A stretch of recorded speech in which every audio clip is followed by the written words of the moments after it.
Welcome back to another behind the scenes live broadcast of the Self-Employed Life podcast, where you get to get this amazing content weeks before it actually comes out as a podcast. So you're at a real advantage here. Plus, you might see any slip ups or goof ups or whatever else might happen. And that's the advantage of doing it live. So you're going to love today's conversation. So let's get started here in a moment.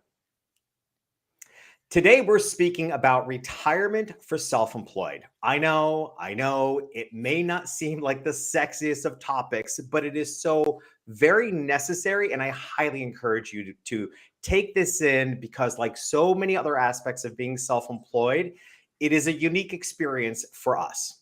Now, we're not going to talk about 401ks and set plans and all that boring stuff. We're going to talk about how you need to think about retirement and plan for your retirement. And no matter where you are right now, it's okay. You know, I did a podcast a while back about better sleep for high achievers because there are aspects of being an overachiever that make it difficult to sleep well. Well, similarly, there are aspects of what make you a great entrepreneur that may have made it difficult for you to save for your retirement. And I just want you to know that that's okay. And that's what we're here for. This is a judgment-free zone. We just want to help. And saving for your later years is the ultimate of making sure your hard work pays off. And that's what I want for you. So our guest today is Tara Nolan. Tara is a money strategist who supports entrepreneurs and professionals who have limited time due to business and family demands. Hello, us. She helps them achieve and retain the lifestyles they want. Since starting her company, she has been obsessed with helping people feel good about their finances. It's hard when they're stressed about their money, and she loves helping people find that good feeling in their belly when they are in control of their money situation. Tara combines finance, her background in strategic military planning, and a focus on personal development to create transformational financial plans. She shares her philosophy and approach to money in her new book, Money Moves: Change Where Your Money Lives and Change How Your Financial World Grows. Welcome, Tara. Jeffrey, I'm so glad to be here, and I'm so glad to get this opportunity to talk with entrepreneurs, and because it's a whole different world than when you have a W-2 job. So I think we're going to have some good conversation today. 100%. And for me in my world, it keeps coming up. People are asking about it, and I can see the insecurities. I can see the shame, the fear, all of those emotions. And I actually want to start off by talking about a couple of those emotions. Do you think, as I said in the intro, do you think there are attributes, positive attributes likely, of being self-employed that may have made it difficult for some people to be prepared for retirement? Oh, absolutely. And it's interesting because I'm an entrepreneur myself. When I started my own business, I went through that.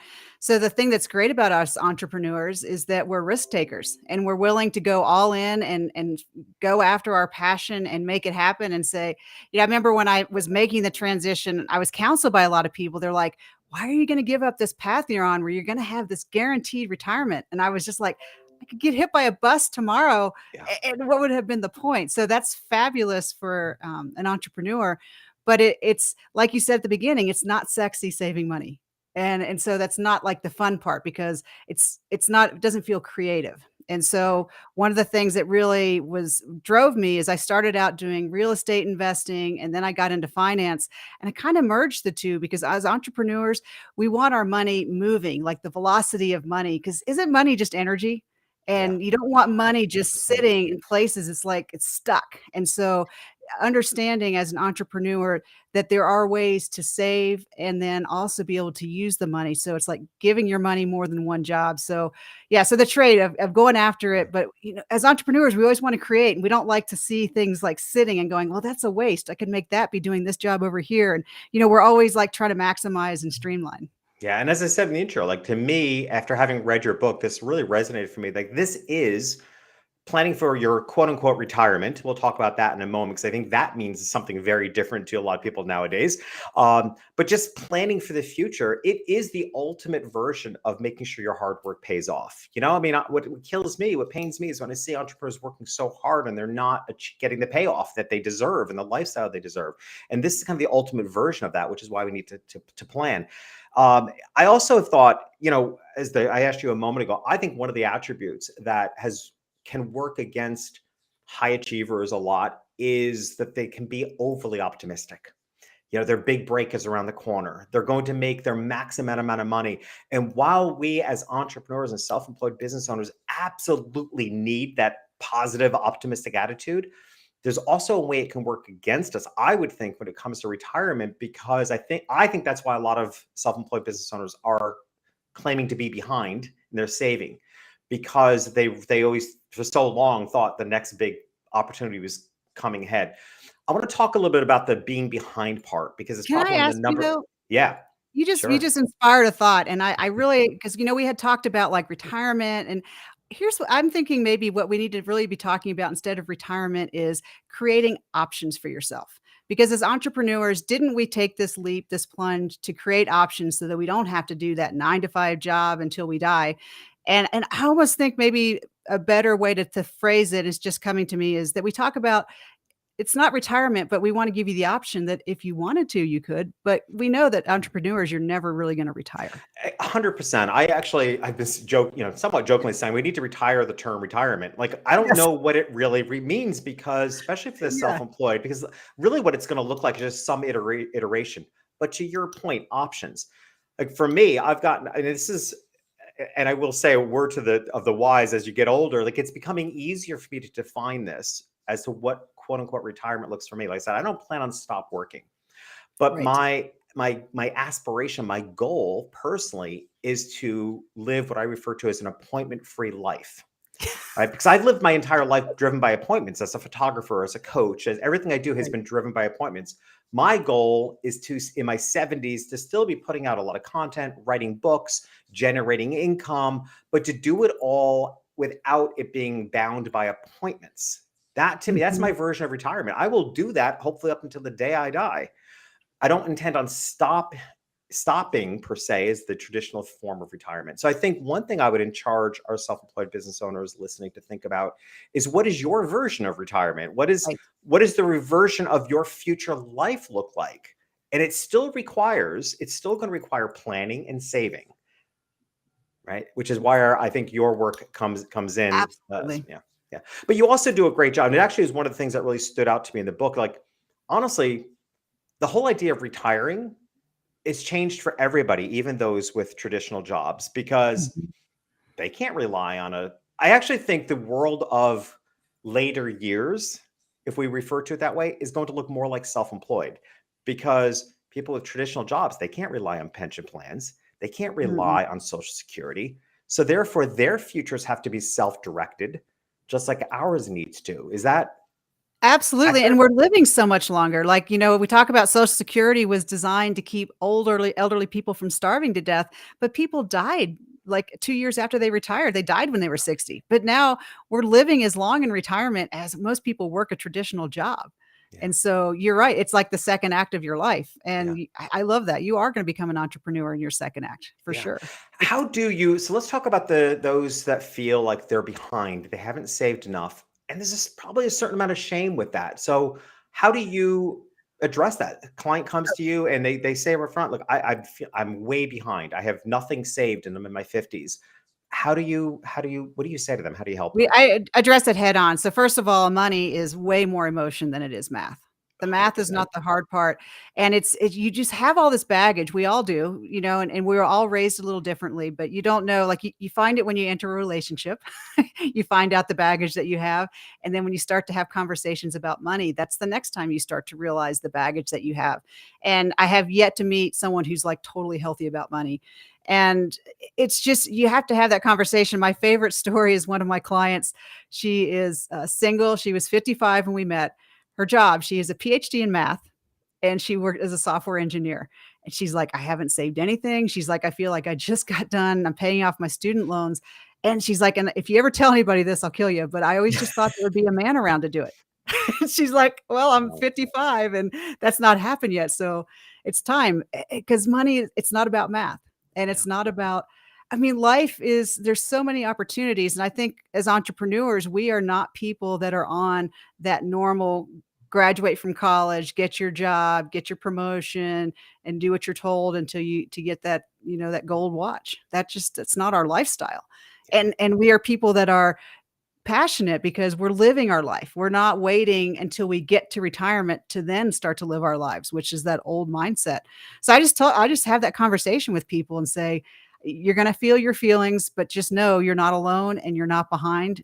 And we just make the plan right now. That's Yeah, it. exactly. Even if you're starting with nothing and you're later in life than you wanted to be, first of all, congratulate yourself as to who you are and what got you here. That's my feeling on it. Because like I said, a lot of times the attributes that make you the go-getter that you are the very same that may have been a mindset block in saving, Well, and because, right, go ahead. who are you behind? Behind who, right? Because you're Good living point. your own Yeah. life. You're not compared to anybody else. Yeah. You're learning from people all the time. And that, that's a fool's errand. You're either going to think you're super amazing or you're going to think you're a loser. And so Yeah. you're not behind anybody. You're on your path and you're Yeah. right where you are. And that's where we work from. Awesome. One of the things, and it's really the core of your book, which really struck me, is that it's about, money moves, and there's an energy to it, as you said. But a direct, line from the book is where your money lives is more important than how much you have. Mhm. Explain that, because that is a good mindset shift, I think, for a lot of people. Like where your money lives is more important than how much you have. Well, this is a huge example I have, especially with entrepreneurs, is you're you're always working to accumulate those lump sums of money so that you can launch your next business, you can do your next marketing campaign, kind of getting after whatever it is your next thing to get after. And, there's a lot of fear in the market because the market is just uncertain by nature. So that's not a place when you're trying to save for a very defined goal. So what a lot of people end up doing, Jeff, is they just have their money saved in a bank account because they know at least they're not going to lose it. And the banks, have not been paying anything for years, 0.01% or something. But that's where a lot of people end up saving all of that money. So that's a place where your money has one job and it's safe. But what I like to show people is to start to go think outside of the box and how do you give your money more than one job? So that maybe it's available and it's safe, but if you need access to it, you can use it, and maybe it's going to have some protection for your family. So there's a lot of different ways, but you kind of default, especially in times of stress, to whatever you know best. And for most of us, we didn't get education in from our families, and I certainly didn't learn it in college. And so we all know about bank accounts, so everybody knows about that. Yeah. So that becomes a place where when your money only has one job, you're not getting that velocity and that leverage.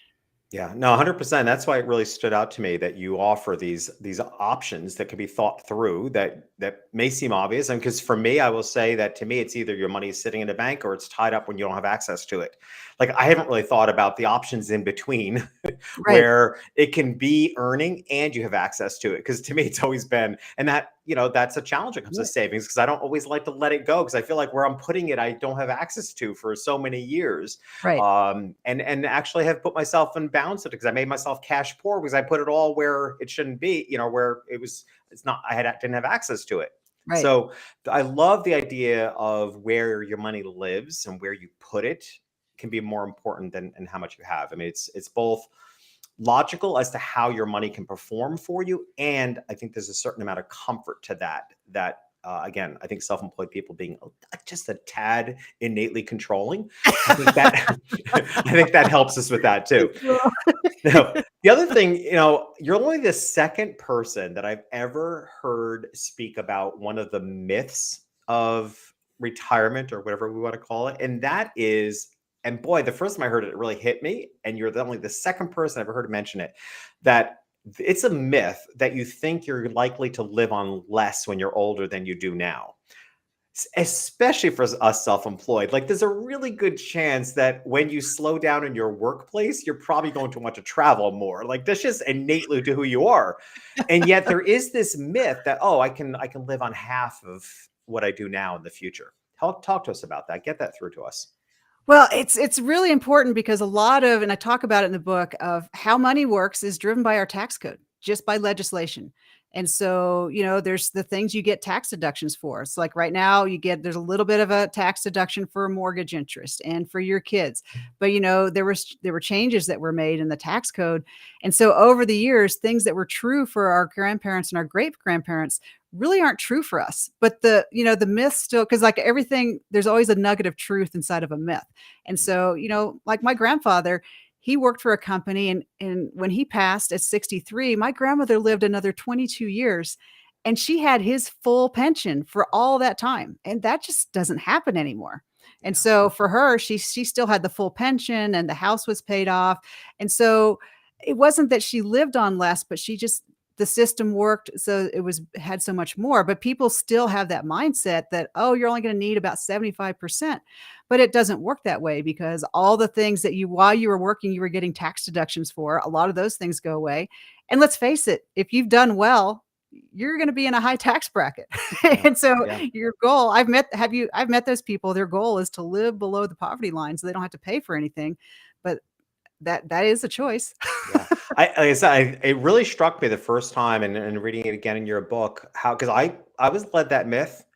And that was sort of my own planning years ago was, oh, only going to live on 50 to 60% of, because I don't live small now. So I'm thinking, in the future, I will probably, everything will be paid off. I only need half, but it is a lie, because I realized, like, this appointment-free life I want, it's going to, and why? Because so that I can travel, so that I can Right. spend more time with my kids, so I can have a home in Connecticut again, and be up there where my hopefully someday grandkids will be. I'm like, yeah, I'm not going to be living on less. And I think that's such an important lesson, as it is a transition, as you said, how those later years look differently now than they used to, is that because we're living healthily much later in our years, that you may as well expect you're still going to want to go out to dinner. And it's the antithesis of an entrepreneur mindset, because in your head, if you're planning to live on Correct. less, you're shrinking. And that's not what we're about. We're Oof. about creating and living a bigger life, not shrinking our life down to match a paycheck. Oh my That's gosh, Tara, uninspiring. that's brilliant right there. Like, you're right. That is the antithesis of the whole self-employed mindset and entrepreneur mindset. Like, we're not shrinkers. Like, it is really unlikely we're going to want to shrink our life, after we've worked so hard for so many years. Perfectly, perfectly said.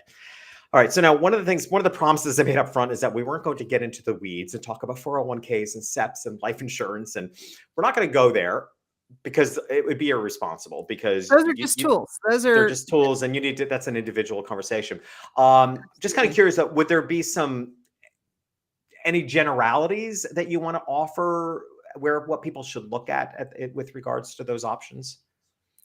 Well, you have to tie it, like you said, because it's very individualized. So when I started out and in the business, the company I worked with was like every single person that walked in the door, we sold them some insurance and put them in a mutual fund. So those are good things. But when I look at someone, especially an entrepreneur, you have to look holistically, because there are, I look at least 27 different things that go from, most people have real estate, most people have businesses, they have, um, families, they have all these different things, and you have to look at kind of the offense and defense. So you work really hard and you're always creating this return on investment. How are you protecting it? So I would encourage people, entrepreneurs, you think holistically for your business, think holistically for yourself and go, hey, here's what I'm doing. I'm putting all this energy in to make this happen. What am I doing to protect that? Am I achieving that balance? Or, wait, maybe I'm way protected and I could have a little more aggressive approach. So it's kind of that first step. You have to step back and go, what does success look like for me? Mm. Why am I doing any of this? And then once you understand what you're trying to get to, then the thing of stocks, bonds, mutual funds, insurance, those are just the tools that support your dream. But if you don't know where you're trying to go, it's like, if you don't have a target out there, how are you ever going to know where you are? And this question I always ask people is, how much is enough? Yeah. Yeah. When can you step off that hamster wheel? And if you don't know that, how can you possibly you can't hit a target that you don't even know. Yeah. Yeah. Said the military woman. So perfectly said. So I do want to go through your three-step financial planning framework, because as a framework, again, when it comes to getting in the weeds and making the choices of which tools to use, that's an individual choice. But I do really appreciate your framework, because I think it gives us a place to start. But as I thought about this framework, which we'll go through these three steps in a moment and have you explain each of them, but knowing self-employed people as well as I do, I got thinking that, you know, many probably have step number one and even step number two down pretty well, because we are visionaries, and we may have, now again, whether they've attached numbers to it, like what's their number, who knows. But I do think, unlike perhaps other folks, I do think we have a vision and the ability to vision.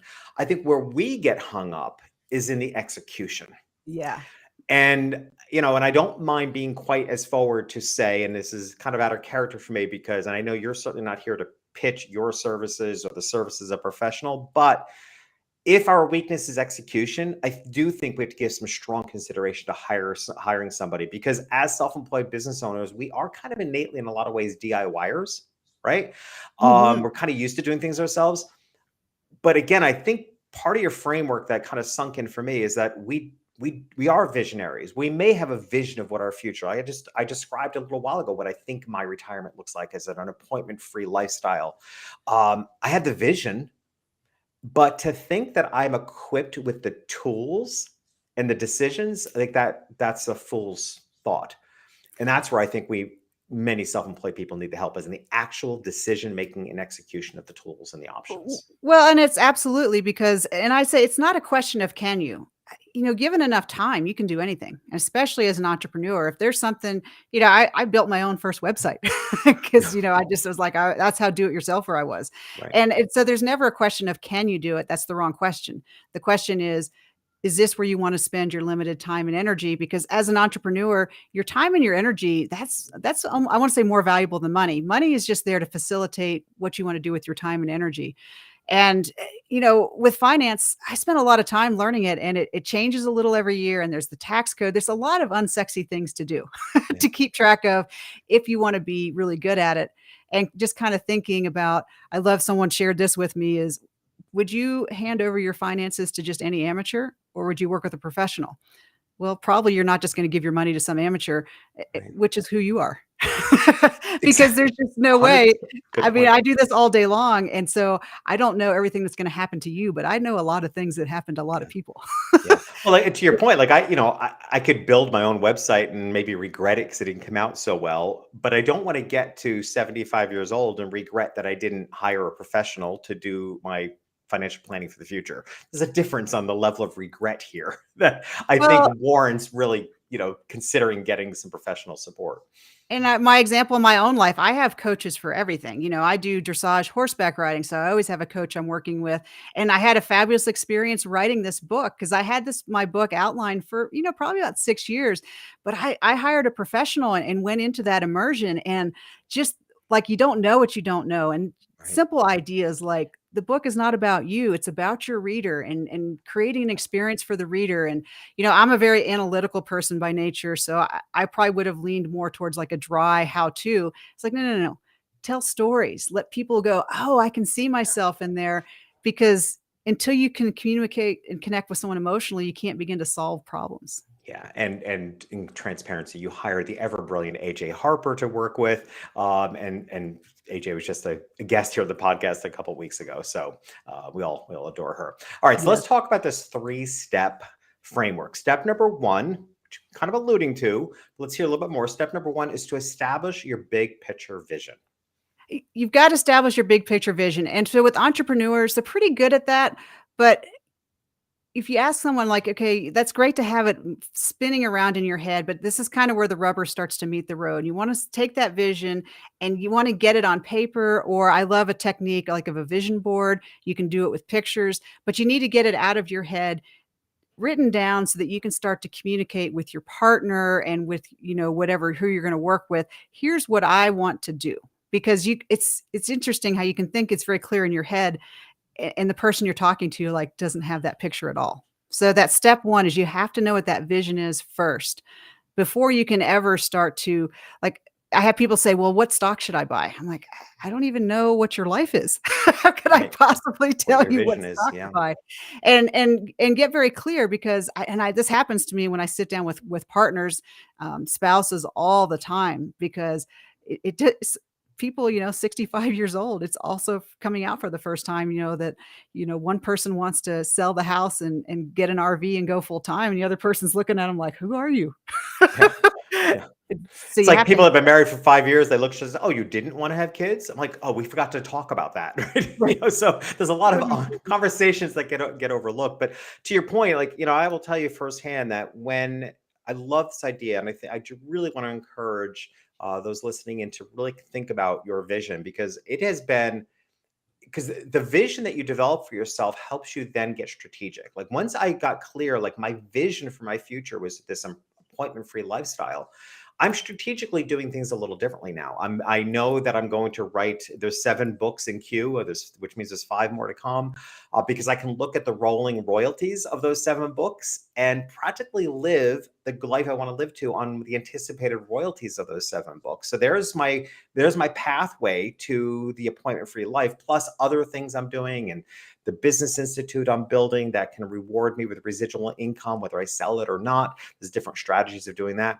But getting clear on the vision of an appointment free lifestyle is helping me now make strategic decisions, probably 15 years or so in advance of that. And that's why you want to have that vision, step number one. So step number two is to know where you're starting, if you will. And I really think this is important. And you refer to it as strategy and rule of 100. I love that in the book. So explain the rule of 100. The rule of 100 is a great starting point for if you've never thought about it. So you just take 100 minus your age, and that's an ideal balance. So let's say you're 40 years old. At that age group, about 40% of your money should be safe, like your food, clothing, shelter guaranteed, and about 60% should be at risk. And that's like a good starting spot. And then you can kind of start to have that conversation. I always ask people now, like on a scale of risk, are you the person who's going to stuff your money underneath your mattress, or are you the person who's going to be out there buying cryptocurrency? Right. And you want to fall somewhere in the middle. But then I have conversations. Like I can tell you, I had one client. He's 76 years old right now, and his account. He's got all of his money in the market. It teeters right between like 950,000, and he just wants to. Every day it pops up over 1 million. That's a happy day for him. But meanwhile, he's living below the poverty line. I finally told him, I put my foot down. I'm like, you've got to buy your wife a new car because she cannot, she's too old to be driving a car that's breaking down on the side of the road. And it was just, but for him, like that was his thing, was just watching that Yeah. number tick over 1 million and go. So I was like, okay, this is against medical advice. I say, this is against financial advice, what you're doing. I said, it's your money. You get to do what you want. But now, you could take all the money you have and just bury it in the backyard and you'd be fine for the rest of your life. Yeah.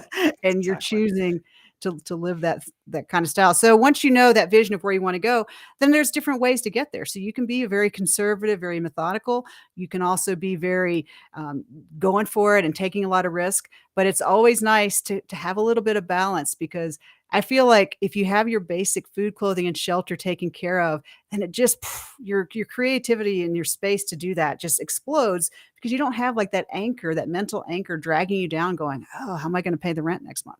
Yeah, so there's 2 things that people can start on their own, and then I would think it would be important to share with the person that you work with. But hey, get clear on your vision. Like, what do your later years? What's the vision for that? How do you want to live? Know your starting point. What's your age minus 100, and that should tell you a little bit about your risk factor. So these are things that you can start thinking about right now and bring to a conversation with a professional, which leads us to step 3, which is the tactical execution. Mhm. Now, this is where, as I said earlier, this is where we're kidding ourselves if we think this is our strength. We are amateurs. Unless we're in the business, as Tara is, we're amateurs when it comes to planning our money and our future. So this is where being a little more blunt to say, I would strongly encourage thinking about hiring somebody. As far as the tactical execution, I know you talk about like what's your number, how much is enough. So what are some of the processes if someone comes before you, and what are some of the options that you look at for tactical execution? Well, a lot of the tactical is driven by the strategic, where I look at, how much risk is a person comfortable with? Because there's like any kind of tool out there. So you can be in the market and a lot of it depends on your age, right? When you're in your 20s, you got a lot of runway ahead of you. So there's a lot of time to make decisions that don't work out and things to go sideways. When you're, 60, 70, and you're kind of looking at that stage of your life, then I like to talk about a little bit more safety. But what I like to do is I feel like a good financial professional that you're going to work with is going to be an educator. And you, as the entrepreneur, you're in the driver's seat. It's your money, but a relationship should be based about having someone who really understands who you are, what your life is about, what your responsibilities are, and then just aligning the options and saying, okay, well, if you're in this conservative space, here's a list of things and how we could design it. If you're over here in this space and you have a lot of your basics are covered, maybe your house is paid off and all those kind of things, then maybe we can play a little bit over here. I've heard it, your paycheck money and your playcheck money. Hmm. So it's that connection. You have to have someone that you resonate with that takes that moment to understand where you are, meets you where you are, and says, here's your options. And then here's the thing I like about having the plan written down. Life changes. You may be heading this direction and you have your plan, and then all of a sudden life hands you something. You're like, "Ooh, where'd that come from?" So Mhm. that's when you have a plan written down. When life throws those curveballs, then you can adjust, and you're not like in this constant crisis mode trying to figure out what happened, what happened. You just go, okay, little detour, and then you just adjust and you keep going. And I think it really reduces that stress that you have because you already know, okay, here's where I'm going. Okay, maybe this was a little diversion, a little dog leg, but I still know how to get back there. And it just I like to be able to focus on what you love, and then the money is just the thing in the background that supports you being able to do the things you want to do. Yeah, well, what I will allow everyone to do on their own is to read your book. So you're allowed to do that much on your own, and then find someone. But truly, your book, Tara, it feels good. Like there's a really good energy. Like you make it okay no matter where we are, and energetically, that's a hard thing to get across in a book. And Mhm, so it's tactical. It opens up a lot of thoughts as to things you can consider. Again, to me, it still concludes with the idea that you should hire a professional to manage something as important as your later years for you so that you don't have any regret, or minimize regret. But it also is delivered, your information is delivered in a way that it really does feel shame free and without judgment because mm, you've seen it all. And, again, it's very likely that what got us here as self employed business owners may to some degree have worked against us. That same enthusiasm and energy and optimism that tomorrow's going to be better than today may have caused you to not save for tomorrow. And I love mhm. you anyway, right? And I know Tara does too. It's like, I love that about you. And it's not an either or. Like, I love that about you. And let's make sure you're okay. Right. Right. And that really comes through in your book in a beautiful way. And to kind of to wrap up our conversation here in a moment, you mentioned a runway a minute ago. And I know often I would kind of talk about your own background story early on, but I really want to get to the juicy conversation. But you do have a fascinating background, which to me gives credence to you talking on this topic. Like, you grew up on what you refer to as the farm. That's fascinating. And then, you have a military background and you make the comparison in the book about having runway financially, but and understanding that as a pilot. So fill in the gaps here as to why this is meaningful to you, as well, based on your own personal experiences. Gosh, I love this question, and I know I had an answer prepared, but I think because I started out, in the beginning of life, basically living in a hippie commune, and then how do you, disappoint your parents when you've grown up in that way as you join the military? And then how do you disappoint them further as you get involved in finance? And but I think There's it's your next book, How to Disappoint Your I actually love that as a book idea. How to continually disappoint your parents. I love it. But I think foundationally, I mean, this is what I love about being American is that we're all here for the American dream. And if you just have the educational, the building blocks, there's things that you should just know. And so what I think I've never fit in any group that I've been in because I come from such a different background. So, obviously my hippie background was very weird in the military, but then there were things about the community and the sense of taking care of everybody that really worked well in the military. So I like to take things from the different groups that I'm a part of and build teams because there's so much that diversity is true and not the way people think about it. Mhm. But like being a hippie that's in the military, that's flying airplanes, that brings a diversity that most people don't know about. It would probably make them a little uncomfortable, but then they know me and they're like, I guess it works. And so, Here spot I've often said that what has afforded me some unique perspectives on life is that I've lived life on the opposite side of so many fences, Right. right? I mean, it just, and it gives you a different, really different perspective. And I was fascinated by this idea of growing up in a non-materialistic hippie community, going to the military of such discipline, and end up,